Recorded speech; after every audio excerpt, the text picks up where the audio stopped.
Muy buenas noches. Eh, Hoy tenemos, aunque seamos poquitos, pero varios de casa, y no importa la multitud, sino la calidad, tenemos dos cosas que celebrar. Hoy el Instituto Nacional de Estudios Históricos de las Revoluciones de México cumple años. Sí, el día de hoy eh, pensamos haber hecho algo, pero decidimos hacerlo más íntimo, lo haremos mañana los del instituto, pero quería decirles a ustedes que el día de hoy se cumplen años. Y es para nosotros un privilegio tener entre los ponentes a alguien que no solo dirigió este instituto, sino que le dio un nuevo sentido. Si se llama ahora como se llama, y si se ampliaron las facultades del instituto, y si además en el instituto se puede debatir no solo el pasado, sino también el presente y el futuro de México, fue Javier García Viejo, ¿sí? que fue nuestro jefe durante varios años y a quien creo que toda la gente que trabajó en aquel tiempo en el instituto le guarda respeto y cariño. Javier, qué bueno que estás aquí, casualmente el día del cumpleaños del instituto. Sí. Y la segunda cosa es que con este pequeño evento de pronto se nos ocurrió que estamos arrancando en el instituto las conmemoraciones. Conmemoración significa recordar en conjunto, no es celebrar, es simplemente recordar entre nosotros, ¿sí? Las conmemoraciones sobre los 100 años del único auténtico magnicidio de la historia de México, en el sentido estricto de la palabra magnicidio. Porque cuando fue villanamente asesinado Francisco I. Madero, por angas o mangas, ya no era presidente. Cuando fue villanamente asesinado Vicente Guerrero, por angas o mangas ya no era presidente. ¿Sí? Y otros asesinatos de personajes históricos, quizá más sensibles o más recordados, como el de Zapata, no son estrictamente, tal como lo define el diccionario, un magnicidio. Entonces, el magnicidio, más recordados o más cercanos, como el de, digamos, Luis Donaldo Colosio, no son estrictamente magnicidios. El magnicidio en sentido estricto es lo que ocurrió la noche del 20 al 21 de mayo de 1920, y vamos a hacer muchas cosas en torno a ese evento, porque hablar de la historia implica recuperar principios, y para mí hablar de Venustiano Carranza implica reflexionar en torno principalmente a tres series de principios. ¿Sí? La primera es, a lo mejor parecen pasados de moda, pero son el honor y la dignidad que manifiesta don Venustiano en la noche del 18 de febrero y la mañana del 19 de febrero de 1913, cuando, como escribió su secretario particular que estaba presente en la reunión que tuvo, se tomó la decisión irrenunciable, indeclinable, de no aceptar la villanía que había ocurrido en la Ciudad de México. Y se toma contra viento y marea y frente a cualquier tipo de condiciones. Y eso fue un ejemplo de honor y dignidad que a lo mejor parecen palabras pasadas de moda, pero no lo son. ¿Sí? Lo segundo que queremos recordar es cómo algunos dicen que él no quería, que fue en contra suya, pero nunca habló en contra de eso, así que no puedo decir que fue en contra suya. La elevación de los derechos sociales a rango constitucional por primera vez en el mundo. ¿Sí? Y siempre decimos, hay 5 tipos de derechos. ¿Sí? Los derechos individuales, los derechos políticos, y los terceros, que son los derechos sociales, aparecen en la Constitución, que queramos que no están vinculadas, está vinculada al nombre de Venustiano Carranza. Y lo tercero es los principios de una política exterior vinculada a 2 cosas: no intervención y autodeterminación de los pueblos. Una cosa que seguimos llamando doctrina Carranza. Solamente por eso, más allá de muchas cosas que podamos decir de Carranza, hablar de Carranza es hablar de principios. Y ahora, nuestra muy querida amiga, la secretaria de Cultura del Estado de Coahuila, ¿sí? Responsable de esta edición, nos viene a presentar un libro muy bonito que hizo Javier Villarreal, que para mí es el más querido historiador coahuilense y editor gestor cultural, impulsor de la investigación, o sea, todo, allá en Coahuila, ¿sí? Que es el periódico, la fuente directa de lo que hizo en un tiempo don Venustiano. Entonces, yo le voy a dejar la palabra a Ana Sofía García Camil para que ella dirija, y por supuesto Javier García Diego, a quien ya presentamos, y en este pequeño evento muy íntimo al que le hicimos poca propaganda y aprovechando el aniversario del INERM, empecemos a partir de este día a hablar no tanto de Venustiano Carranza, aunque sí también de Venustiano Carranza, sino de esta serie de principios que para nosotros significa Venustiano Carranza. Muchas gracias por estar aquí. Ana Sofía, por favor.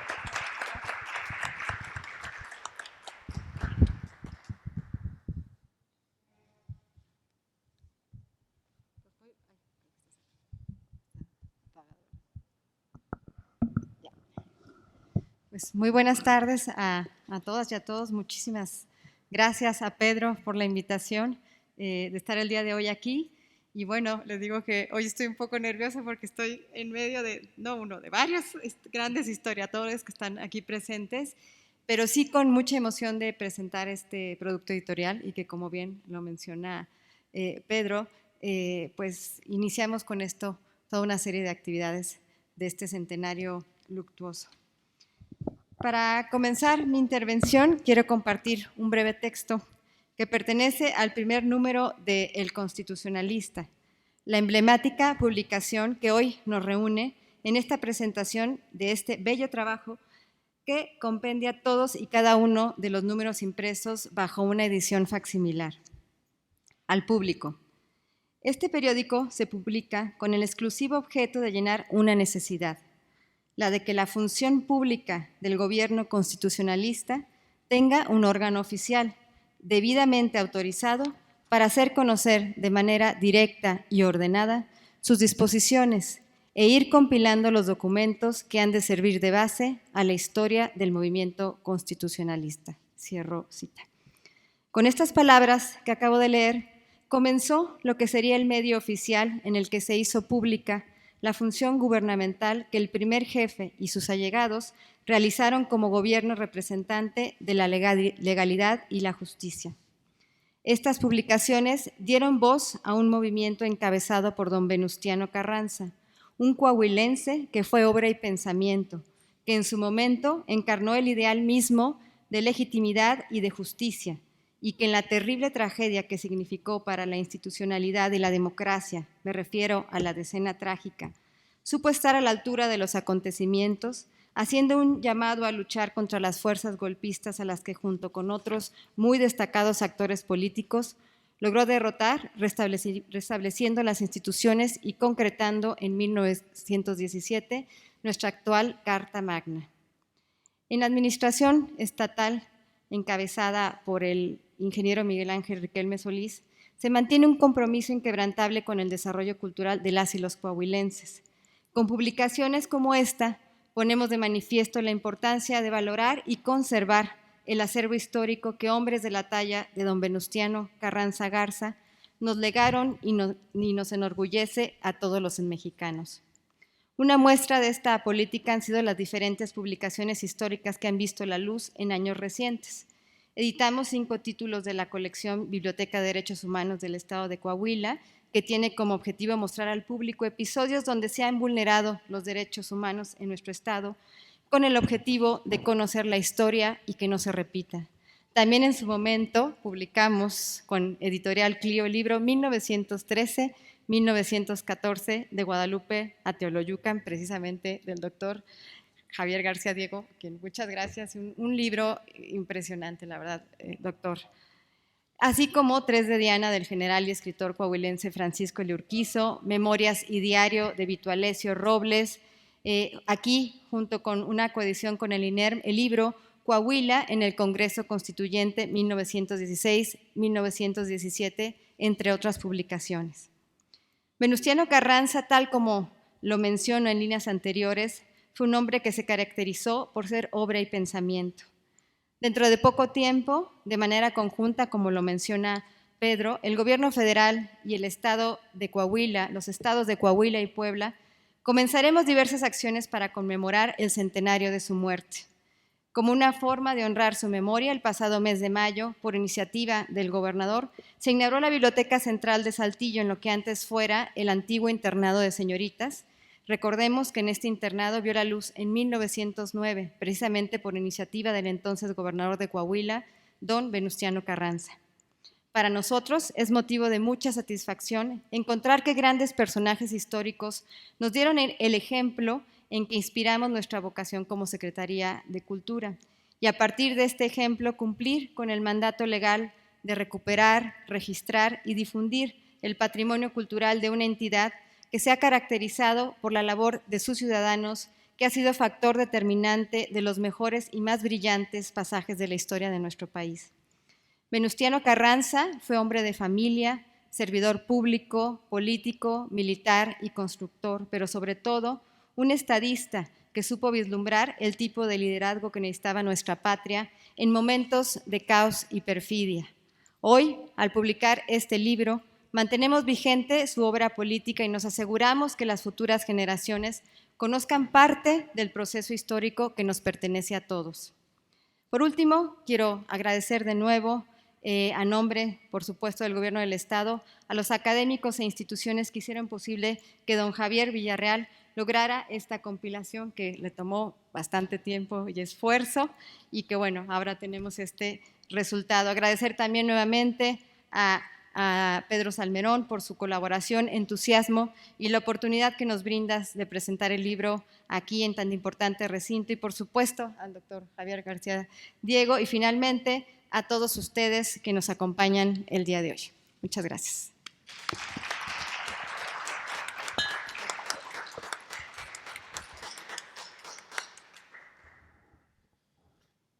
Pues no nos hemos puesto de acuerdo, pero como Javier Villarreal es el editor de la publicación que hoy se hace, creo que te tocará cerrar y, si me permites, tocayo. Sí, bueno, pues lo normal es que quien es autor del libro hable al final y responda a las observaciones o a los comentarios que se hagan. Primero que todo, pues dice Pedro Salmerón que le da gusto que yo venga. A mí me da más gusto venir. Créanme que es muy lindo regresar a un lugar en el que uno trabajó, y sobre todo es muy lindo que lo reciban con sonrisas, besos y abrazos. Quiere decir que la cosa funcionó. Y yo tengo el mismo cariño, el mismo recuerdo por todos ustedes. Otro día hablaré de lo que es la historia del INER, porque es muy interesante, no es la que se supone, y otro día también poder hablar de lo que fue ese cambio que mencionó Pedro del Instituto de Estudios de la Revolución Mexicana al Instituto de Estudios de las Revoluciones de México. Es interesante, pero no creo que sea el motivo de mi participación hoy. Hoy estoy aquí muy contento, primero porque está la secretaria. Ana Sofía me editó un libro, como ya lo mencionó, un libro al que le tengo mucho cariño, y que ahora vamos a hacer otro libro. Sí. Te lo adelanto, secretaria. El libro se llamó 1314 de Guadalupe a Teoloyucan. Sí. Y ahora quiero hacer, estoy avanzado, no estoy en pánico todavía, una primera parte que se llamará De Cuatro Ciénegas a Saltillo. Cómo va, pues, de su nacimiento a ser gobernador del estado. Luego ya el capítulo de Guadalupe a Teoloyucan permanecerá. No sé qué tanto lo reduzca, veré para que no rompa el balance del libro. Luego habrá un capítulo de Veracruz a Querétaro, y luego habrá otro capítulo de México a Tlaxcalantongo. Es inevitable. Tenemos que transitar por ese libro. Pero no vengo a hablar de mi proyecto editorial, aunque voy a mencionar algo sobre el año que se nos viene encima, que es el 2020.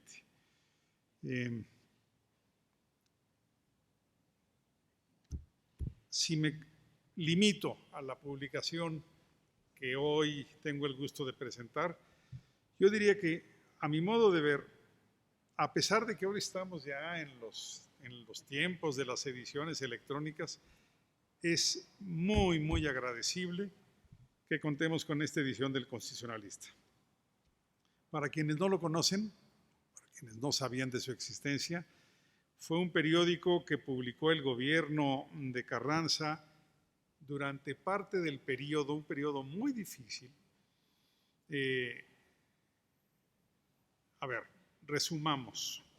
Carranza se levanta en armas contra Huerta, febrero-marzo de 1913. Un par de meses después, Huerta toma una decisión que es: voy a combatir al principal rebelde constitucionalista, a la principal resistencia regional que tiene mi gobierno Huerta. La opción no era Sonora, tampoco Chihuahua. El enemigo a vencer era Carranza. Entonces lanzó una campaña militar muy fuerte, Victoriano Huerta, con militares Rubio Navarrete, los más, o sea, de lo mejor que tenía el Ejército Federal. Y Carranza tuvo que abandonar su estado. O sea, fue desalojado, perdió el control de Coahuila. Y hacia julio de 1913 abandonó el estado para dirigirse a Sonora. ¿Por qué Sonora? Porque era la única entidad controlada cabalmente por los revolucionarios. Ninguna otra entidad, ni Chihuahua, todavía le faltaban varios meses a Villa para controlar el estado, lo haría hasta diciembre, enero de 14. Ninguna otra región del norte estaba tan controlada por un grupo revolucionario como Sonora. ¿Sí? Carranza no conocía Obregón, no conocía Calles, o sea, los conoció ahí en Hermosillo, Javier. ¿Sí? Entonces acepta la invitación. Hay quienes le proponen trasladarse por el territorio norteamericano y dice: de ninguna manera, lo voy a hacer por territorio mexicano. Hizo una travesía durísima, ¿sí? De Torreón, que es el último punto, digamos, del estado que toca, hasta trasladarse a Sonora. No voy aquí a hacer el trayecto, pero sí fue Durango, Parral, lo que hoy es este triángulo de la droga, el triángulo dorado del municipio de Guadalupe y Calvo. Llegó al norte de Sinaloa y se trasladó a Sonora. Ahí establece gobierno, ¿sí? Y meses después, porque esto llega a Sonora hacia septiembre de 1913, en diciembre empieza a publicar este periódico. Entonces, este periódico es una magnífica fuente para el periodo del gobierno carrancista, ya no en Sonora, porque deja Sonora, lo deja muy bien, era un estado venturosamente revolucionario, no tenía mayor conflicto. Se traslada a Chihuahua, donde la situación con Villa no era tan fácil, tenía que imponerle el mando de la lucha constitucionalista, tenía que imponerle la jefatura para que no fuera, digamos, una revolución autónoma. Y esos son los meses que nos cubre este periódico, de diciembre de 1913, que es más o menos el momento que se traslada a Chihuahua, hasta agosto de 14, que es cuando triunfa. Es un tesoro de información para los que nos dedicamos al estudio de Carranza.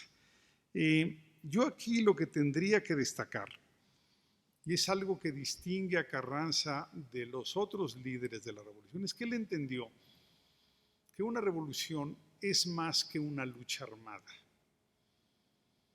A diferencia de lo que sostenían muchos teóricos de la revolución o gente como Martín Luis, que la revolución es la guerra de las balas, la fiesta de las balas, él entendió que para hacer una revolución se requería orden, se requería gobierno, se requería administración, y este periódico lo refleja perfectamente. ¿Sí? ¿Cómo hay que conseguir recursos? ¿Cómo hay que dar legitimidad? ¿Cómo hay que tener relaciones internacionales? ¿Cómo hay que ir consolidando gobiernos en las zonas liberadas, en las zonas que pasan al control del gobierno constitucionalista? ¿Cómo hay que financiar la lucha? Todo eso está en este periódico. Entonces yo creo que se va a convertir en la principal fuente. De una u otra manera ya era, pero nos costaba mucho trabajo consultar el Constitucionalista porque no había colecciones así, no solamente tan completas, sino también editadas. Esta condición de Carranza, ¿sí?, además me permite compararlo con otros personajes de la revolución. Ya dije que para Carranza entonces la revolución no es solamente una lucha armada, para Carranza una revolución no es solamente una movilización social, para Carranza una revolución implica un cambio en el aparato político, en dos sentidos, un cambio en las personas, en todo el aparato, de más arriba a más abajo, y también un cambio en los paradigmas. Esto es lo que nos muestra este periódico. Y también nos permite comparar varias cosas. Por un lado vemos, si uno empieza a leer y ve noticias que a lo mejor le parecen intrascendentes, ¿no?, oficios, comunicados de las diferentes secretarías que conforman al gobierno constitucionalista. Por cierto, y creo que ahí es una de las primeras lecciones que nos da Carranza, si uno analiza, claro, no está en este periódico porque arranca 2 o 3 meses después, pero el establecimiento del gobierno constitucionalista en Hermosillo es una lección de hacer política. Si uno analiza el gabinete de Hermosillo, como Carranza dice, bueno, tales puestos para los sonorenses, tales puestos para Chihuahua, y a Chihuahua le asigna el puesto a Favela, que había sido secretario de Abraham González, tantos puestos para la gente exreyista, tanto para los auténticamente carrancistas, la gente cercana a él. Es un rompecabezas extraordinario la conformación de ese gabinete de Hermosillo. Todo eso está aquí.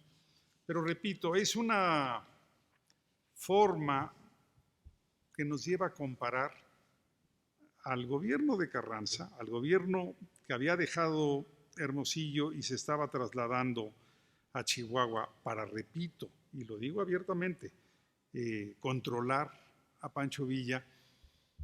¿En qué sentido controlar? Porque Pancho Villa estaba desarrollando planes autónomos en materia militar, en materia internacional y en materia social, digámoslo abiertamente. El proyecto social de Villa es distinto al de Carranza y Carranza estaba preocupado al respecto. Por eso quería estar cerca de Villa. Por cierto, uno de los miembros de este gobierno, que repito, es plural, es Felipe Ángeles. En el primer gobierno de Sonora, el primer gobierno de Hermosillo, Carranza nombra a Felipe Ángeles. Lo menciona además Pedro porque ahora vamos a estar cerca del festejo de la conmemoración de Ángeles, que es noviembre de este año, su fusilamiento. Para Carranza se ve en un dilema y dice, si yo nombro secretario, Carranza era más listo que eso. Los nombraba como subsecretarios encargados del ramo o como oficiales. No les daba el rango de secretario, eso se lo reservaba a él, ¿no? Un hombre fuerte. Y dice, a ver, si yo nombro a Felipe Ángeles, van a cesar las críticas de que el ejército revolucionario es un ejército de pitecantropos con cananas, ¿no? No, si nombro a Felipe Ángeles, va a poder llevar, digamos, una especie de orden, de disciplina, de cumplimiento de ordenanzas, de capacitación al ejército constitucionalista. Pero los jefes constitucionalistas decían, ¿y qué mensaje se da de nombrar como jefe del ejército revolucionario a un ex colaborador del ejército federal, del ejército de Porfirio Díaz?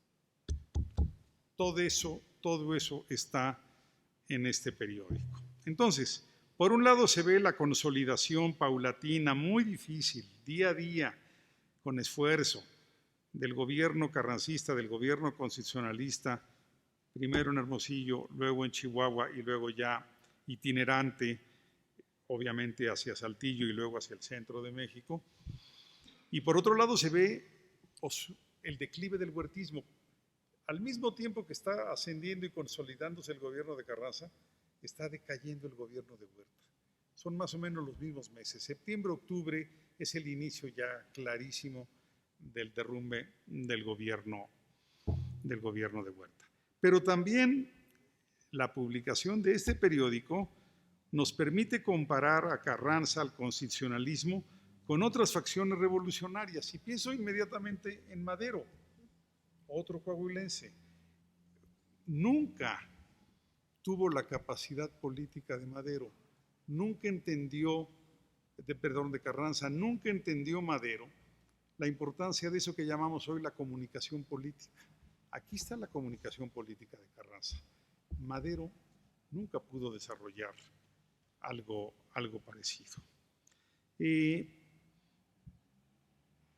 Yo creo que este periódico es, ojalá, el inicio de una serie de publicaciones para el año que entra, secretaria.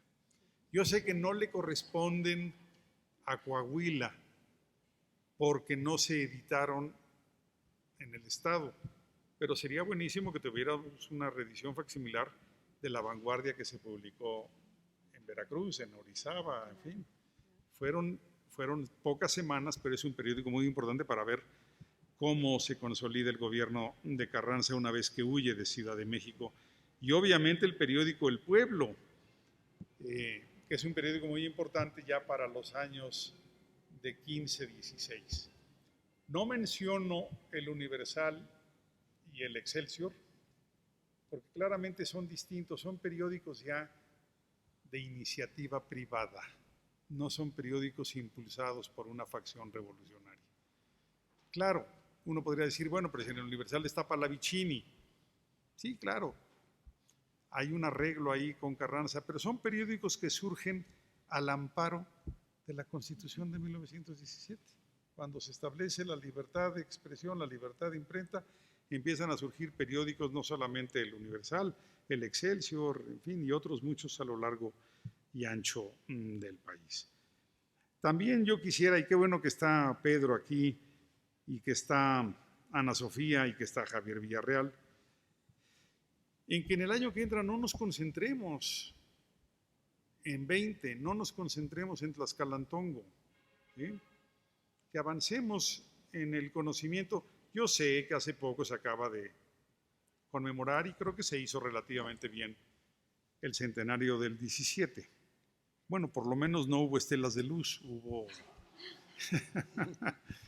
publicaciones y hubo coloquios, en fin. Ojalá en el 20 discutamos no solamente a Carranza, porque como siempre he insistido, Carranza es una parte del movimiento constitucionalista. El movimiento constitucionalista fue muy plural y hay sectores populares, hay sectores medios y hay un sector, claro, el sector encabeza el movimiento. Pero de ninguna manera son sinónimos Carranza y constitucionalismo. Por otro lado, Carranza tuvo momentos que todavía nos tienen mucho que enseñar. Bueno, ya Pedro mencionó 3 momentos, yo estoy absolutamente de acuerdo.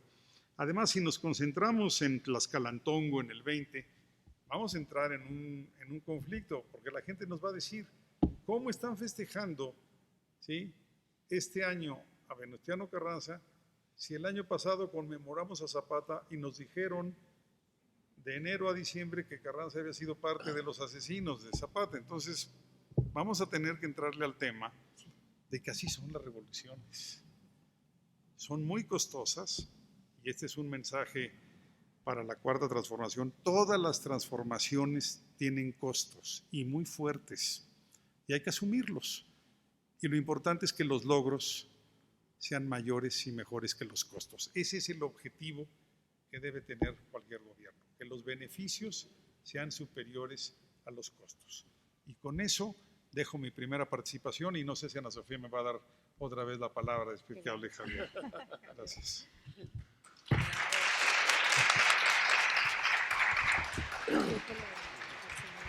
Sí, ¿verdad? Muy buenas tardes. Agradezco al doctor Pedro Salmerón Sanginés, director de este Instituto Nacional de Estudios Históricos de las Revoluciones de México, la invitación a presentar la edición facsimilar de El Constitucionalista. Muchas gracias a mi admirado amigo, doctor Javier García Diego, por haber aceptado participar en esta mesa, y de manera especial al gobernador de Coahuila, ingeniero Miguel Ángel Riquelme Solís, quien hizo posible la publicación a través de la Secretaría de Cultura del Estado y de su directora, Ana Sofía García Camil, personaje clave en el impulso de este proyecto. Todo comenzó durante una plática con el historiador Felipe Arturo Ávila en la biblioteca del Centro Cultural Vito Alessio Robles de Saltillo. Acucioso, Ávila hojeó con gran interés la colección del Constitucionalista que conserva la biblioteca del centro. ¿Está completa?, preguntó. No, le falta un número, el número 100, publicado ya en la Ciudad de México después del triunfo del Ejército Constitucionalista. Ni la Hemeroteca Nacional tiene la colección completa. Cuenta solo con algunos ejemplares, comentó Felipe Ávila, que no me podrá desmentir, por aquí está presente. La conversación puso en relieve la importancia de la colección que conserva el centro, y allí nació la idea de obtener una copia del número faltante, el 100. Fue entonces cuando empezó la búsqueda de este ejemplar. Después de varios meses, un amigo nos habló de la existencia de una colección, al parecer esta sí completa, propiedad de la Universidad Veracruzana, institución que en un gesto de generosidad que mucho agradecemos, nos facilitó la copia electrónica del ejemplar. La rareza de la colección hizo surgir la idea de publicar un facsimilar y ponerlo a disposición de los interesados a través de la red. Lo primero se concretó, ya como decía, gracias al gobierno del estado de Coahuila y de la Secretaría de Cultura, y lo segundo, esperamos se logre muy pronto para que cualquiera pueda, a través de internet, hacer las consultas que crea interesantes o necesarias. La colección que él creía completa,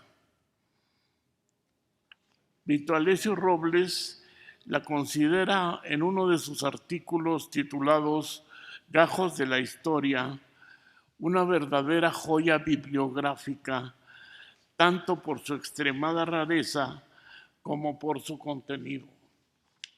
Y agrega, solo sé de la existencia de la colección completa que existe en mi poder, pues su obtención fue harto difícil, tanto por las condiciones por las que atravesaba el país y por las condiciones en que se publicó este periódico.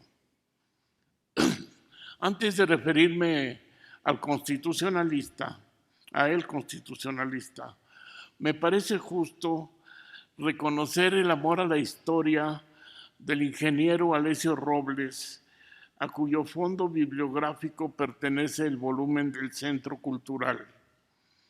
Llama la atención que, estando aún tan vivas, a veces rabiosas, las pasiones partidistas e ideológicas, un villista, como lo fue don Vito, se interesara hasta adquirir los documentos relativos a don Venustiano Carranza, con quien el autor de Coahuila y Texas en la época colonial guardó una posición distante, por no decir que lo detestaba. Realmente lo detestaba. Aquí tengo que hacer un apunte sobre don Vito, que tuvo la caballerosidad y la entereza, después de tanto distanciamiento con Carranza, de enviarle una carta de felicitación cuando se publica la Constitución de 17, donde dice: yo he sido su enemigo, yo he sido su crítico, pero debo reconocer que usted ha logrado darle un cauce a la Revolución Mexicana. Sin embargo, decía, el afán de reunir información sobre lo ocurrido en el pasado primó en Vito Alessio Robles sobre sus contados afectos personales y la nutrida nómina de sus malquerientes y enemigos. No era un hombre de muchos amigos, era más bien un crítico muy feroz de la mayor parte de los personajes y actores de la época. Lo primero que llama la atención en el Constitucionalista, y a lo que ya se refirió el doctor García Diego,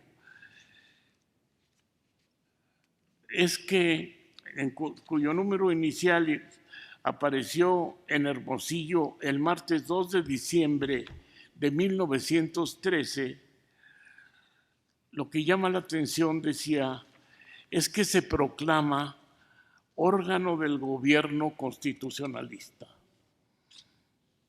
Por lógica, cuando menos yo pienso así, era de esperarse que se considerara órgano del ejército constitucionalista,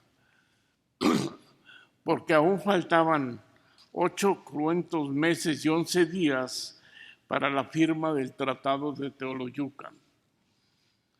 Pero los decretos emitidos durante el periodo y publicados en el periódico, Carranza los firmaba en su calidad, cito, de primer jefe del ejército constitucionalista en uso de las facultades extraordinarias de que me hallo investido.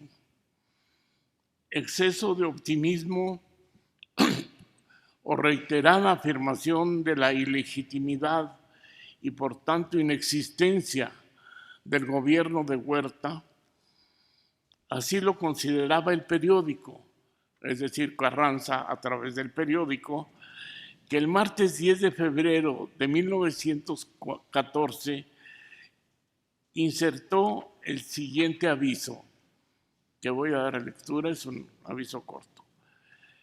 Lo encabeza diciendo, escribiendo interesante. Se previene al público, dice, que todos los contratos, disposiciones y demás actos que, conforme a las leyes respectivas, deben ser publicados en el Diario Oficial de la Federación, no surtirán efecto legal si no se insertan como está ordenado en este órgano oficial del gobierno constitucionalista. Y el subtítulo se confirma con el contenido del periódico, en el cual, si bien se encuentran partes militares como la toma de Torreón, firmada por Roque González Garza, la de Zacatecas y otras de menor calado, destaca el espacio dedicado a la información sobre el ejercicio gubernamental, como decía el doctor García Diego, formación del gabinete y los cambios registrados en este, nombramientos, decretos, disposiciones, asuntos administrativos, etc. Ahora bien, publicar 100 números del Constitucionalista fue verdaderamente una hazaña, por tratarse de un periódico trashumante que acompañaba al ejército revolucionario en su avance hacia la frontera chihuahuense primero y después hasta el corazón del país. Como ya dije, nace en Hermosillo, donde aparecen los primeros 37 números. Se publica después en Ciudad Juárez, luego en Chihuahua, Torreón, Saltillo, Monterrey y la Ciudad de México. Por pura curiosidad, un recorrido de cerca de 2.838 kilómetros. Seguramente, redactores y editores viajaban únicamente con sus máquinas de escribir y lo más indispensable. En cada ciudad a la que llegaban, debían conseguir dónde imprimirlo. En ocasiones eran los talleres tipográficos del gobierno del estado, pero por ejemplo en Hermosillo y Torreón hubieron de contratar imprentas comerciales. Los continuos traslados impidieron al Constitucionalista ser una publicación trisemanal como se lo propuso al principio, pues su transhumancia lo llevó, como ya veíamos, a 7 ciudades distintas. Salvador Martínez Salomía, nacido en Campeche en 1875, se distinguió desde muy joven como periodista de oposición. Él dirigió El Constitucionalista desde su fundación hasta desaparecer, cuando se convirtió sin ningún problema en periódico oficial, que ya lo era desde el punto de vista o desde la perspectiva de Carranza.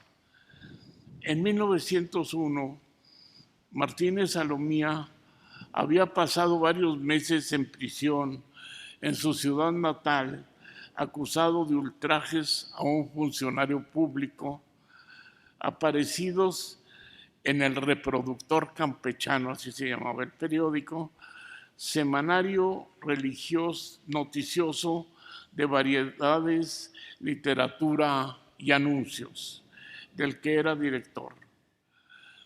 Carrancista desde la primera hora, en 1913 publicó en Hermosillo el folleto Venustiano Carranza y el Constitucionalismo, dando a conocer la personalidad del primer jefe y su ideario político.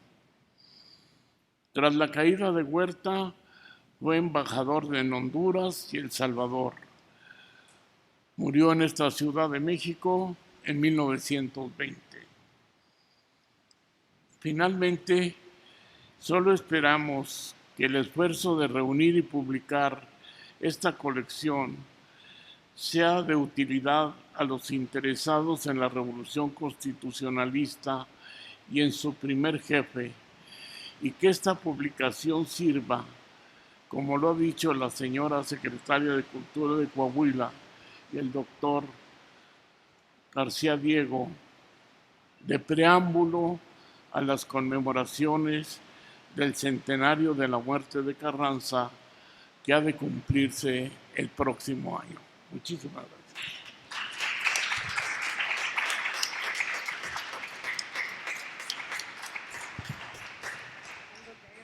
Sí.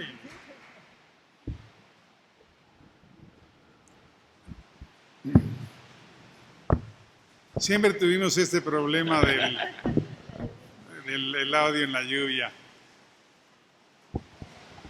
Yo creo que otra de las cosas interesantes del gobierno constitucionalista de Carranza en esos meses no solamente es la integración de varios grupos revolucionarios, sino de varias regiones. Y Martínez Salomía era campechano, y yo me lo imagino, Javier, pero me lo imagino, cercano al secretario de Gobernación de ese gabinete, Subarán Capmany, que también era campechano. Entonces me imagino que era un nombramiento de la Secretaría de Gobernación del gobierno de Carranza durante la lucha revolucionaria. Otro dato interesantísimo, seguramente ustedes han oído que Ignacio Bonillas es un hombre inventado, que nunca existió, que fue un invento de Carranza en 1920. Y no.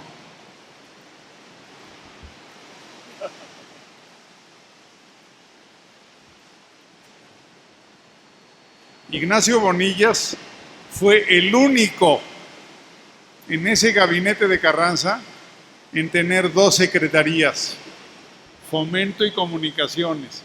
Entonces, ese es el tipo de información que este periódico nos da a los estudiosos.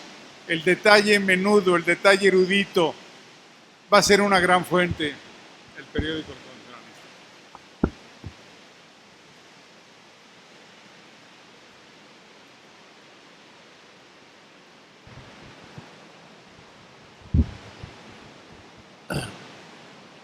Efectivamente,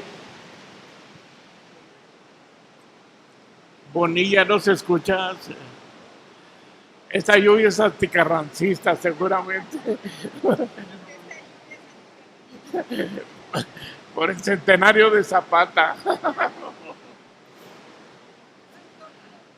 Efectivamente, ahí ve uno en el periódico cómo se va integrando el grupo carrancista. La llegada de Cabrera también está registrada. En fin, y en el caso de Bonilla es muy interesante porque a la hora de que es postulado precandidato y que después candidato a la presidencia en 20, todo el mundo dice que lo acaban de inventar. Es decir, ¿de dónde salió este hombre? Pues no, era un sonorense que estaba con Carranza desde el primer momento, que Carranza, como lo acaba de decir el doctor García Diego, seguramente le tenía la confianza suficiente para hacerlo cargo no solamente de una secretaría, sino de 2. Entonces son estas cosas que el periódico nos va revelando, a veces en una nota suelta que parece que no tiene importancia, pero que nos va dando luz sobre el pensamiento y la forma de actuación de Venustiano Carranza, que puede no ser tan popular como otros personajes de la revolución, pues era un político, pero como tal era el que tenía, desde aquí se ve, desde el constitucionalista, una visión de lo que debía ser el país y el gobierno de este país.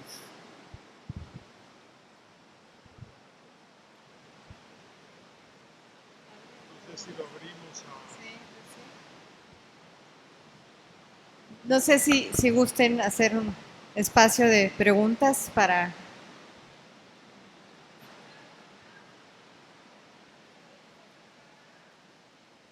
A ver, parece que ya se puede oír. Ya se puede.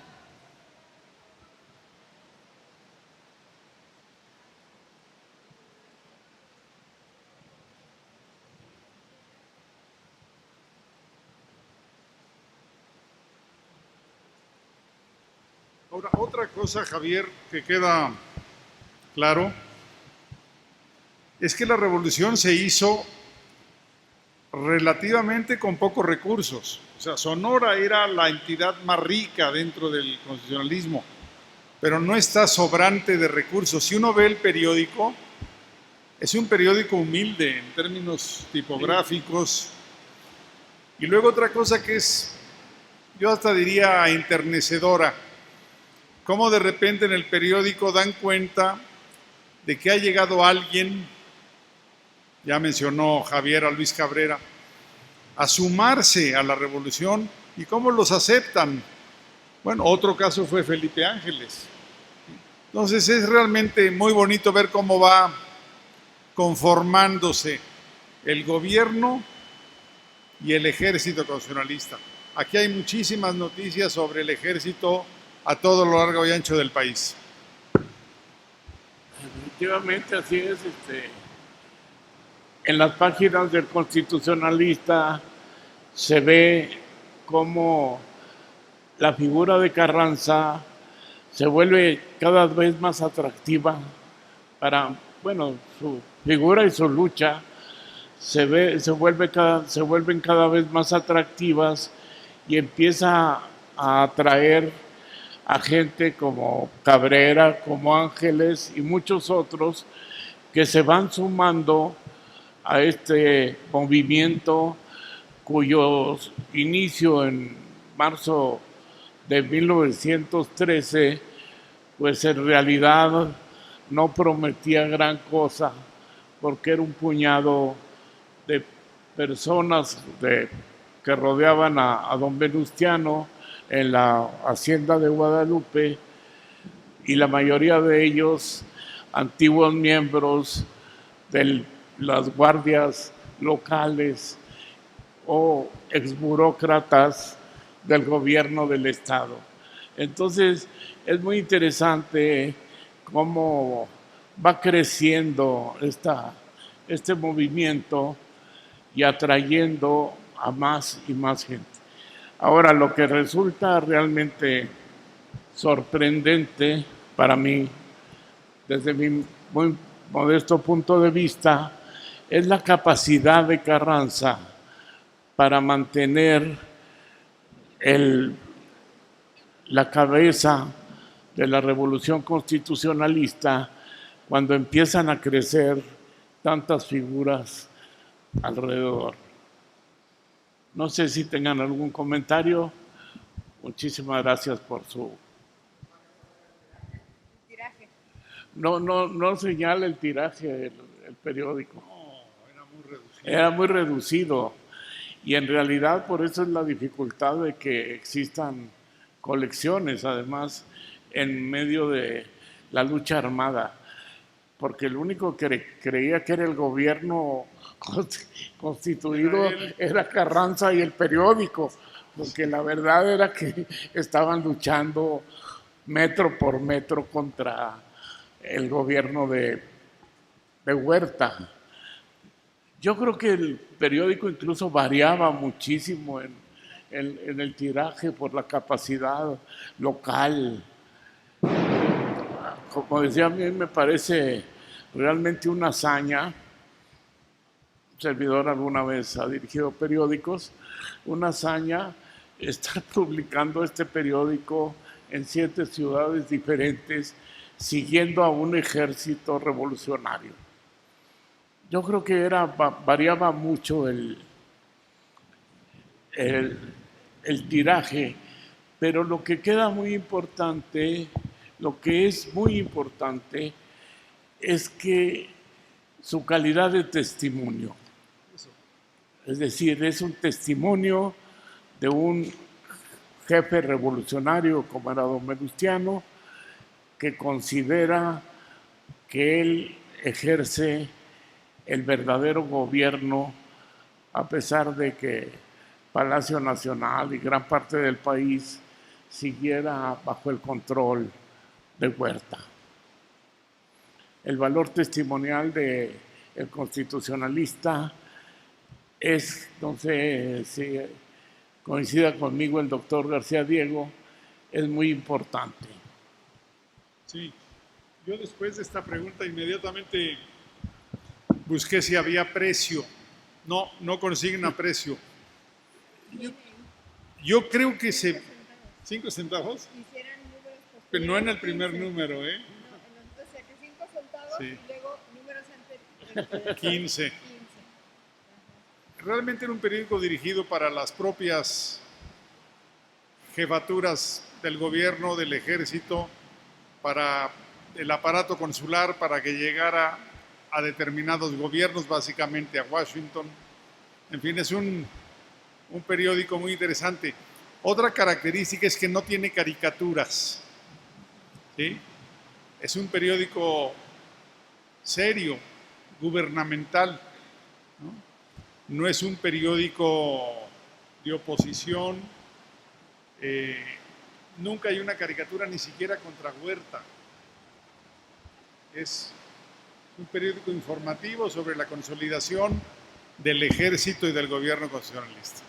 Y yo creo que esta característica de no tener caricaturas, pues va muy bien con la personalidad de Carranza. No me imagino a Carranza disfrutando una caricatura, ni siquiera de un enemigo político.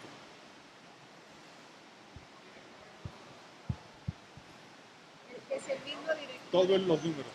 Martínez Salomía. ¿Alguna otra pregunta?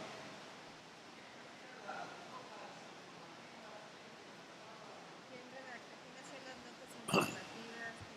Pues el Martínez único que Salomía. encontramos es al director. Yo creo que hacía de todo y de quizá un par de redactores que iba por ahí consiguiendo, pero al único que se le da crédito, no hay notas firmadas además, no, nadie firma una nota, no. Entonces, pues todo recae sobre Alomía, ¿no? Que es Alomía, que es el director y seguramente se tenía que hacer pedazos para llenar. Tenía la facilidad en cuanto a espacio de que don Venustiano producía muchísimo material, Sí. y además los gobiernos estatales también lo producían. Es decir, noticias realmente trabajadas o reporteadas, como se dice en el slang periodístico, hay muy pocas, casi ninguna. Sí, edita mucho documento oficial, decretos del propio gobierno constitucionalista y también algunas páginas de carácter histórico sobre la lucha constitucionalista. Es realmente un periódico importante.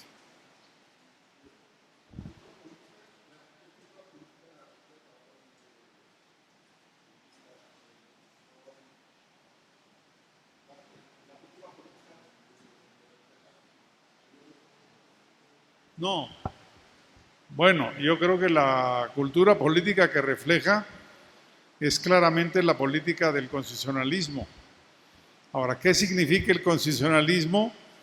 Hay algunos elementos que proceden del reyismo porfirista, y hay muchos grupos que proceden de la oposición antiporfirista, pero de ninguna manera yo podría aceptar que este es un periódico de cultura política porfirista.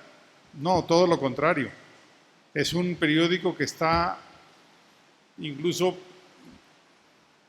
difundiendo decretos de materia social. No, es otra cosa.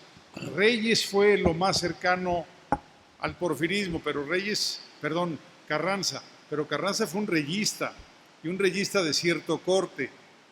No es lo mismo ser reyista que ser porfirista. Hay también una constante relación, mención de la Constitución de 57. Era la vigente. Que era la vigente, que era la que desde el punto de vista de Carranza se había conculcado para que Huerta subiera al poder. Entonces era como el fundamento de todo el pensamiento político alrededor de la revolución constitucionalista.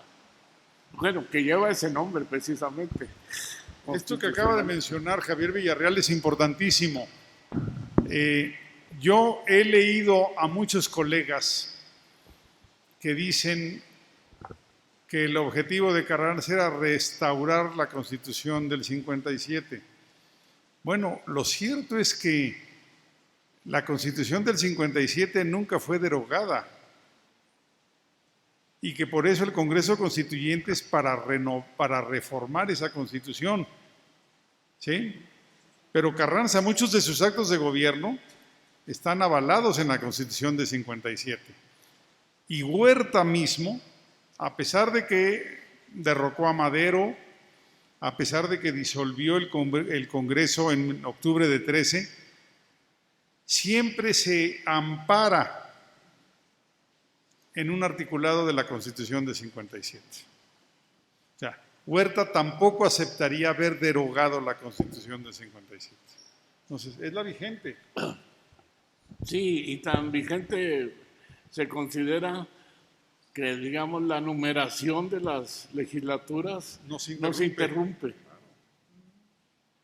Es decir, en 17 se sigue el número de legislatura que correspondía 27. desde el 57. Y la Constitución de 17 formalmente se convoca para reformar la Constitución de 57. Muy complicado, lo acepto, pero así fue.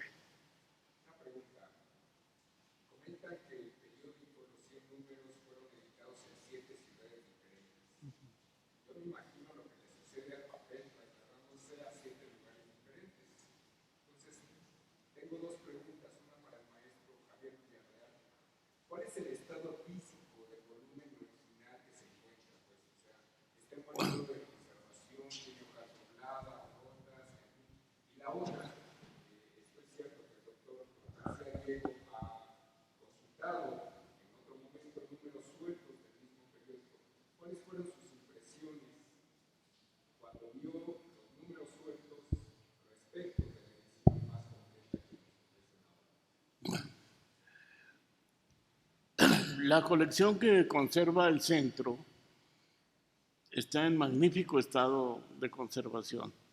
Seguramente cayó en manos de quien estaba intentando hacer precisamente un acopio de todos los números.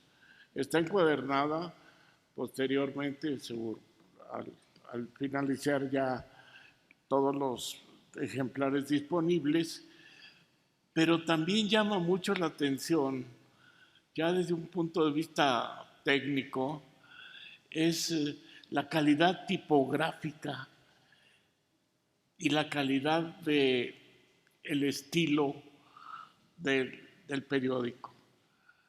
Para haber sido publicado en condiciones tan terribles como fueron esos, porque además de 7 ciudades está en medio de una lucha armada.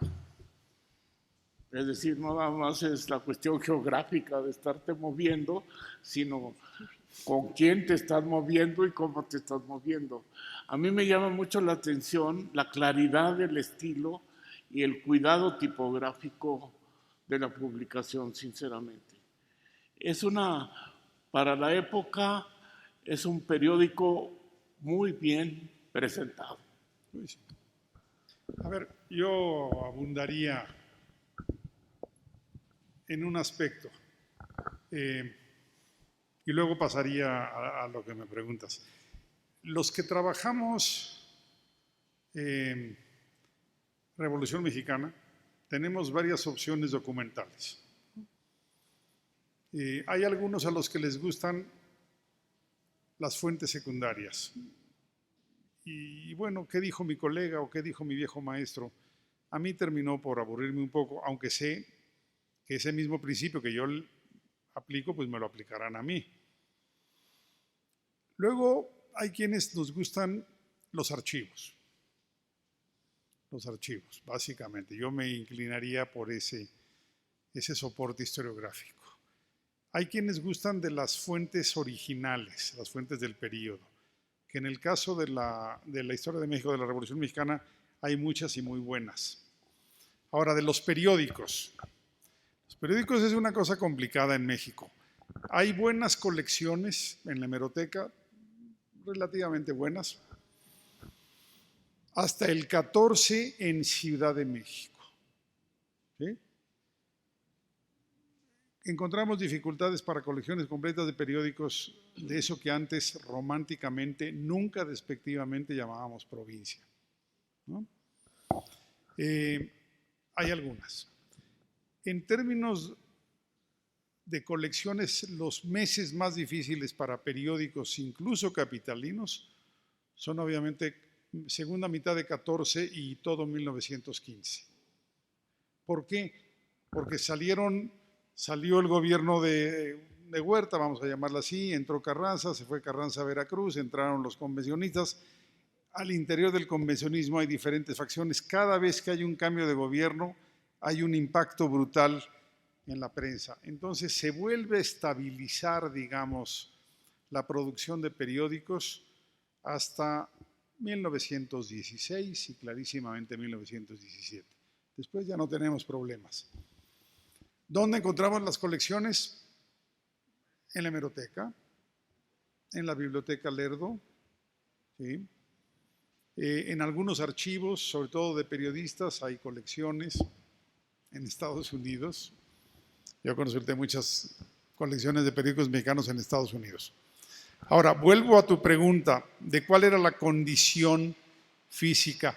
Hay que considerar que muchas de estas aventuras, o sea, llegaba Carranza a Torreón, que era una plaza hasta la víspera controlada por el huertismo, ¿no? Pues toma el constitucionalismo Torreón o toma Saltillo, ¿sí?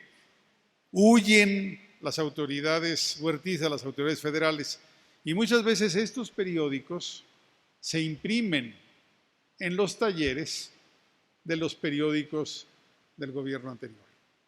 En cosa de días llegan, se incautan, te quedas con el personal que hacía el periódico, eso le da una cierta estabilidad y le das otra línea.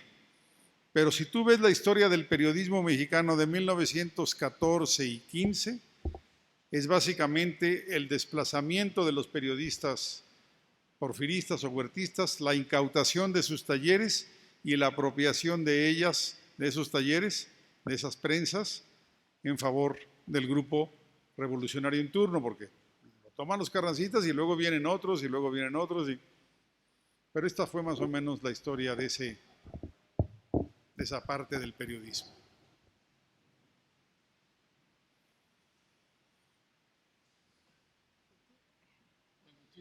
Pues tenemos todavía para platicar en lo que se va la lluvia, o sea, digo, a menos que se quieran mojar. Sí, sí, aquí tenemos.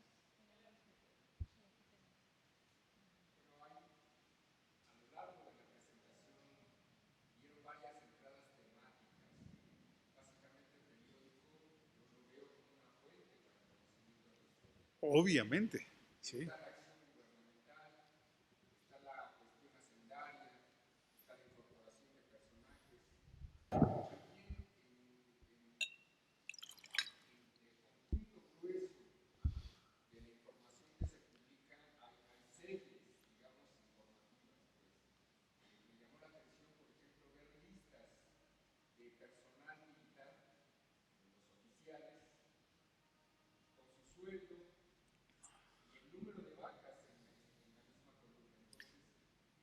Era una oferta de trabajo.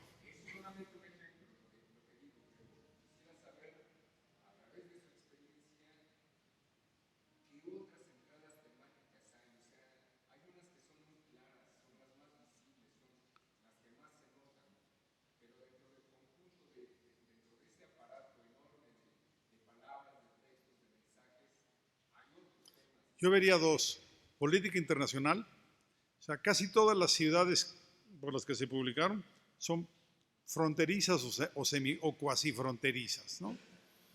Hermosillo, Saltillo, pero está Juárez. Entonces, la política internacional está presente. Washington está presente. Y lo otro, la reactivación de la economía. Constantemente hay noticias sobre permisos, concesiones. Es un periódico oficial, gubernamental. Tiene esa vocación. A ver, Carranza, pues sí, Carranza fue así. Carranza nació con mentalidad, no nació en una cuna, nació en un gavetero. No lo digan eso para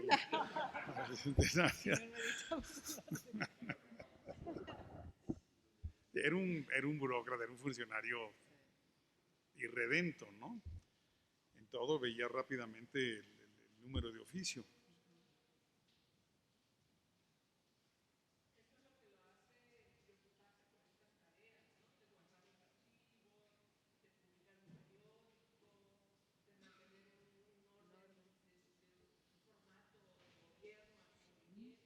Él había sido diputado, presidente municipal, senador, gobernador. O sea, ¿qué le faltaba? Ser presidente. Madero no había sido nada cuando llegó a la presidencia.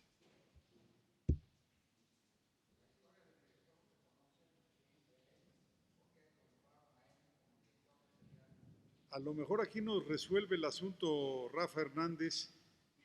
No sé si en el diccionario que publicó el INERM, en el volumen de Campeche, hay alguna información, Rafa, sobre Salvador Martínez Salomía.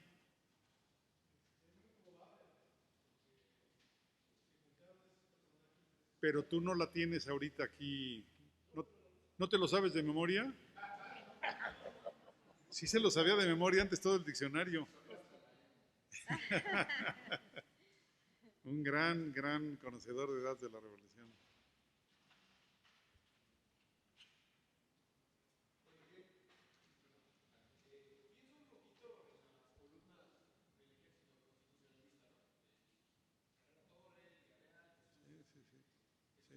Murguía, sí, mucho.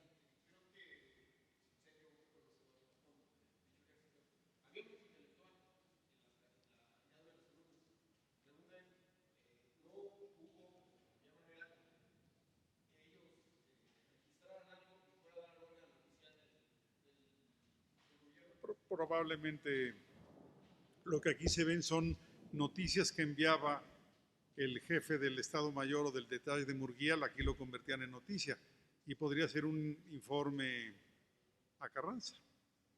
Carranza decía, a ver, esto que se publique, que se haga público, ¿no? Sí, sí, sí. Yo me imagino que sí. Carranza estuvo preocupadísimo de los asuntos de prensa a diferencia de Madero. Carranza manejaba la prensa, le importaba mucho.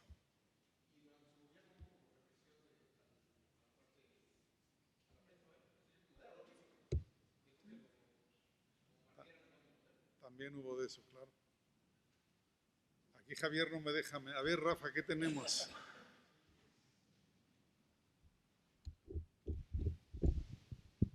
Léelo. ¿Sí? Ah, ok. Santiago Martínez Salomía, 1858, no se sabe la fecha de su fallecimiento. Ingresó a la Escuela de Jurisprudencia en la Ciudad de México, obteniendo su título en 1885. Se desempeñó como agente del Ministerio Público, Procurador General de Justicia, diputado del Congreso local. Salomía. Salvador. Entonces, ¿Estás en Campeche? sí, Salvador Martínez Salomía, 1875-1920. Nació el 16 de agosto en el estado de Campeche, de profesión abogado, escritor y periodista por afición. De 1912 a 1912 fue redactor del Periódico Oficial de Campeche. Durante la administración maderista, además de ser director del Diario Oficial de la Federación, fue diputado propietario por su estado en la 26 Legislatura Federal. Su credencial fue aprobada el 2 de septiembre de 1912. El 17 del mismo mes formaron las comisiones, quedando en la de Comunicación y Obras Públicas, en la corrección de estilo y en la instrucción pública con Félix Palavicini. Está Es muy cantadito. largo. O sea, era un hombre con una experiencia en el periodismo y cercano a Palavicini, que era el hombre de confianza de Carranza para temas de periodismo. A él le encargó el pueblo y luego le dijo, funde el Universal, te libero del gabinete para que fomentara el Congreso Constituyente 17. A ver, lo que nos está diciendo esta nota es que Carranza tenía todo menos improvisación. Era un viejo muy zorro. Para ganar una revolución tienes que ser muy zorro. Y testarudo. Sí. Oye, pero qué bonita ficha de Alomía, está cantada.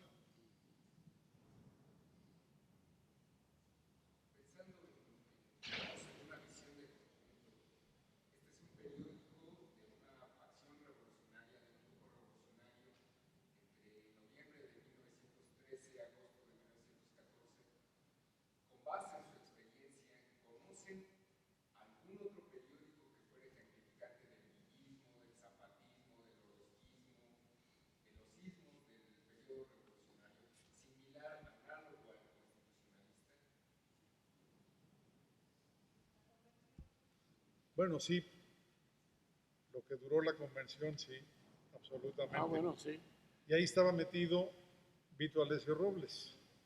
Hay una colección completa ahí en el Centro Cultural de Don Vito, que era secretario de la convención. Y ahí está, está completa ahí sí está completa Era el secretario. la colección. habrá que publicarla, ¿verdad? Primero vamos a hacer Veracruz. Eso dice la secretaria que eso lo van a festejar en Aguascalientes. Eso le toca a otro estado. De otros periódicos. No, estaba por aquí Felipe Ávila para que nos platicara de periódicos zapatistas. Nunca hubo algo tan consistente, tan largo. Claro que hubo intentos de periodismo zapatista. Uno de ellos lo llevó nada menos que el padre de Octavio Paz. No, ese es el abuelo, el padre, Octavio Paz Solórzano. Sotoygama, en fin, hay periódicos faccionales, pero yo diferiría, o sea, yo no ubico a los periódicos con las facciones revolucionarias, yo los ubico con los gobiernos revolucionarios, con las facciones que se convierten en gobierno. Entonces, uno que sí tiene un gran aparato periodístico es Huerta. O sea, Huerta igual se apropió de los periódicos porfiristas y eso, y tenía como directores de periódico a José Juan Tablada, tenía a Salvador Díaz Mirón. ¿Ustedes se imaginan a Salvador Díaz Mirón dirigiendo un periódico huertista? El Imparcial, del periodo huertista. Y además, en algunos momentos hasta abyecto. Un día le hace una entrevista a Huerta, Salvador Díaz Mirón, y cuando se retiró Huerta, terminó la entrevista, Salvador Díaz Mirón escribió y dejó una estela de rosas. O sea, yo no me imagino que Huerta haya dejado estela de rosas en ningún lado. De alcohol, yo creo. Pero sí, bueno, José Juan Tablada, por ejemplo, lo pone Huerta y hace toda una historia de la división del norte federal en la campaña contra el orozquismo. Y luego lo publica como libro y se llama La División del Norte, pero no es la División del Norte villista, es la División del Norte federal. En fin, creo que hay mucho que conocer todavía de la Revolución Mexicana. Nos podemos seguir ocupando de ella muchos años, pero aquí está Felipe, le podemos preguntar de periódicos zapatistas. Felipe, ¿tú sabes alguno importante?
Esto que acaba de decir Felipe es muy importante.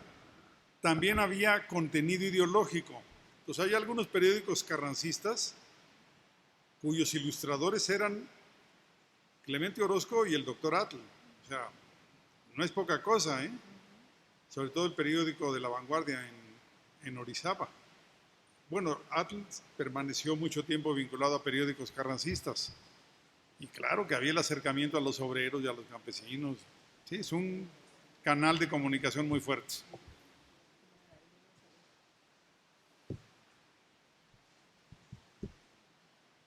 ¿No hay más? Bueno, Si pues, usted cierra, secretaria. aunque- pues muchísimas gracias al doctor Javier García Diego. Bueno, y por supuesto, Javier, querido, por haber hecho esta excelente compilación y a ustedes por estar el día de hoy aquí. Por supuesto, al Instituto Nacional de Estudios Históricos de la Revolución Mexicana, a su director, Pedro Salmerón, que, bueno, tuvo que retirarse. Muchísimas gracias y, bueno, voy a hacer el comercial, ¿verdad? Tenemos, sí, libros hoy a la venta del Constitucionalista. Hoy están en un precio especial. Y se quedarán también algunos aquí en la biblioteca para que quien no pueda hoy adquirirlos o no, pues tendrán aquí también libros que les dejaremos aquí en la biblioteca. De nuevo, pues muchísimas gracias y un privilegio, la verdad, estar con ustedes y bueno, y con todos ustedes también. Gracias.